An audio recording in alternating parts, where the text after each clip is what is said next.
Sara Vargas from Colombia will begin our USBC Women's Challenge first match.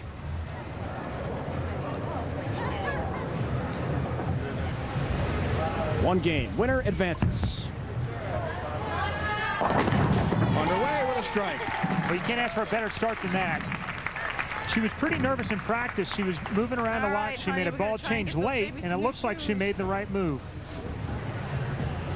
Wins Ryan Troy, 4 years old, this May. Future bowling stars, we're told. Let's hope so. Perfectly in the pocket. Great start for Lynda. Well, when she went to sleep last night, she was dreaming about throwing some shot just like that. Watch this one. Perfect 5 steps, posts up the shot.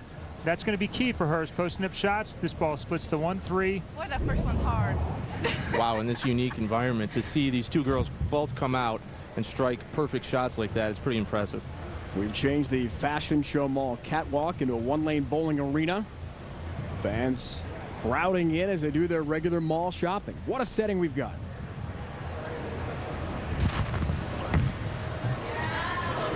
Perfect shot, all 10 down to the pit.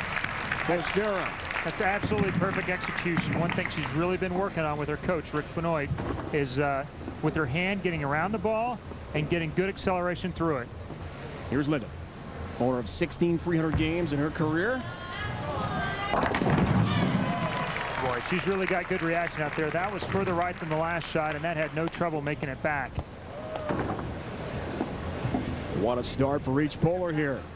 All I can think about is the exposure that international bowling is getting here, and it makes you wonder, why isn't bowling in the Olympic Games when you consider that these women face over 70 countries all the time, and there's players like this all over the world.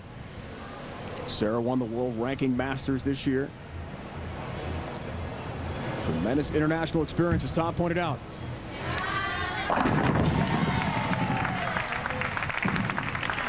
These two are really on fire. Turkey to start for Sara. Now can Lynda match? But you would think in this environment, there's so much going on and there's so many people milling around and that many distractions, it would be very difficult to focus and start out that good. Chris, how has Lynda recovered from the wrist surgery she underwent last February? Well, it was a little bit long. She had a little bit of a tough time for a while, but she's right at 100% now. Oh, another perfect shot for Lynda. These two are putting on a show. Turkeys for each to begin their day here at the USBC Women's Challenge. Again, another shot posted up. This ball gets out to about the 8th board, goes through and splits the 1-3-5-9. Well, as we mentioned, Lynda is the wife of our colleague Chris Barnes. The two met in the sport. They live in bowling, and they are stars in the sport. Bowling has brought them together. Chris and Lynda have been married for 7 years, but it didn't exactly start out so smoothly. However, their relationship has grown. We didn't exactly hit it off the first time around. Kind of thought he was a little arrogant. And then I got to know him and met in Team USA, became friends. Things kind of happened and worked out. I mean, I have one of the best players in the world living with me, so I open my ears every time he talks about bowling, trying to catch a piece that maybe makes sense to me, because he does look at it from a different perspective. One of the best things he taught me was that it was okay to win. I was always, as a woman, you kind of grow up thinking, I can't be arrogant and I got to be nice and I got to be friendly, and that's why I was always so much better at the team sport, because it was okay for me to be arrogant if I had 7 or 8 people around me. I finally realized, it's okay to win. I work hard and I do the things I need to do to get it done. And it's okay for me to go, I bowled good today. Hey, Troy, watch Daddy. Everything's changed. I'm never the same after children. My hips are a little wider. My swing might bounce out a little bit more. But I think the biggest thing is just being relaxed, because bowling is just fun. And my life is, the kids come first and they're the most important thing.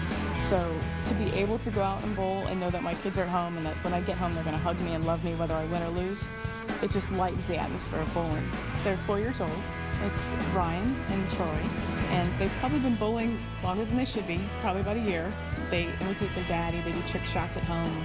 Ryan wakes up and he wants the TV on bowling, and he's got a little plastic lane that Dad built, and he bowls constantly. So I think we're in trouble. Are you the winner? Yeah. What about you, Troy? Are you the winner? Yeah. Good job. They even have the check. Well, it looks like Ryan and Troy one day might hold up their own check. Through the first 3 frames, Sara Vargas a perfect start here at the USBC Women's Challenge in Las Vegas. By the United States Bowling Congress, the governing body of the sport. Bowl with us. By Dexter, the #1 bowling shoe in the world. And by Geico, 15 minutes could save you 15% on car insurance. Visit us at geico.com or call 1-800-947-AUTO. More than 40,000 shoppers visit this mall every day. Great crowds expected here at the USBC Women's Challenge, and a great start for each bowler. We're all even because each have the first 3 strikes complete on this 1-lane setup here in Vegas. 1-game match here. Winner goes on. Loser is done. Still perfect. What a fantastic shot. You know, this is something Sara couldn't do maybe even 2 years ago. She was much more end over end, a little bit softer with her hand. You can watch her hand coming around the side of the ball now. She's getting good rotation, good length. Her tempo is fantastic. It's as good as it gets. So it's no surprise that she's not unnerved by this situation here. By the age of 15, she traveled Europe. She put up with tons of stuff in Colombia that it'll blow your mind. Back to Lynda. Got to hustle. 10-pin, the first non-strike we've had of the day. The streak is over. As the other competitors, we have 16 of the world's best female bowlers. They're going to watch and see how their colleagues do here. You heard her say that wasn't very good there. She got it a little further right of target. It almost made it all the way back up the hill, but wow. Oh, looks like she would have almost made the 7-10 there. Wow. In Colombia, Sara was part of a tight-knit family who loved to bowl together. Still, she was not sheltered from the chaos of life in her homeland.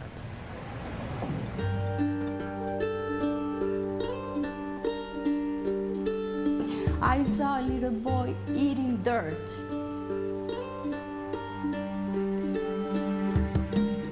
Not everybody back home has a job. Some people is forced to go into the streets and steal or do bad things.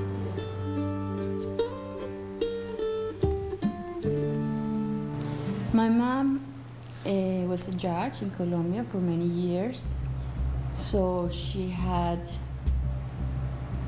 a tough life because, you know, you're putting people in jail, and sometimes I was in the street and they told me, oh, we know who you are. You better tell your mom to take these people out of jail or something could happen to you. And my dad, he was a businessman. They took him and put something in his eyes and put his hands in the back. He told me, put him in the trunk and take all the cash and the credit cards and the ATMs, and they told him, you better give us the numbers for the ATMs or we'll kill you. Thanks God, they drove him away of the city and he walked for many hours back to the city, and thanks God he was okay. He was in shock and we're just happy to have him back at home. It's very sad. And he's back. I mean, we're fine, we're together, but the sad part is that many people don't come back home.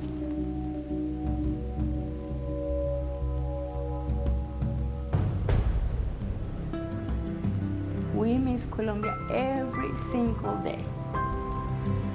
Our farm is still there, our home is still there, family. Even though we don't have the same income we have in Colombia and the same comforts and a nice home and a nice car, we're together and we're safe.